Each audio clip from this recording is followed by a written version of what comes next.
Hello, I'm Dave Slater, Minister of Gartcosh and Glenboig, and I'm stood here in the wooded area in the nature reserve between Glenboig and Gartcosh.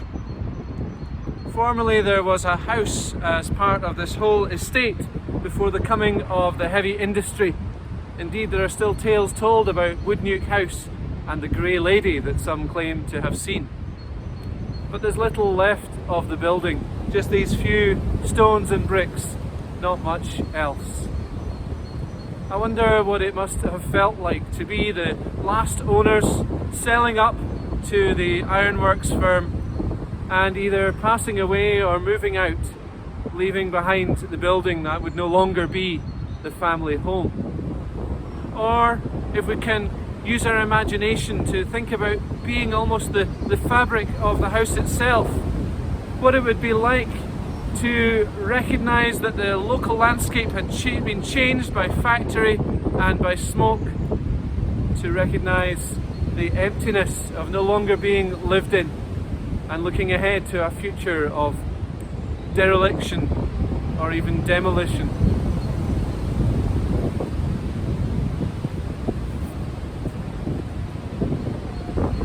Yet so many decades later, the place is transformed. The works, of course, grew, developed, changed hands, but are now gone. The woods are a place for children to play, searching for fairies, for nature lovers to spot newts, deer, birds of all kinds, dragonflies, foxes, for photographers to come out and get that brilliant shot and indeed be published in the local papers, for folk to run, walk, jog, cycle for leisure and pleasure, or as a transport journey towards and from the railway station. Despite what has happened around it, this area is a haven. It's been well used this last year in particular. At the 6th hour, or noon, darkness came over the land until about the 9th hour, about 3 p.m.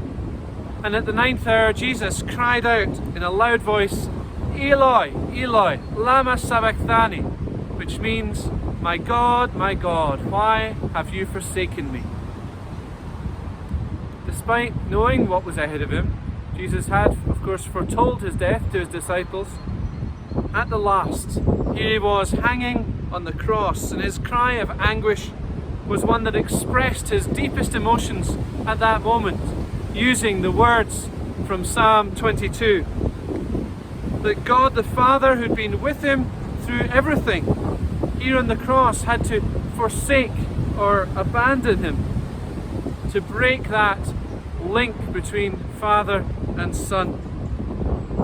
It was all part of the plan that he himself had told his disciples about. He would go through the darkest of moments, yet in a short while would be resurrected and eventually ascend to the Father's side. That didn't make it any the easier, I'm sure, to be fundamentally separated from the God of whom he also said, "I and the Father are one." Perhaps for some of us this last year or so, we have felt abandoned by authorities, by family, by friends, by church even by God himself.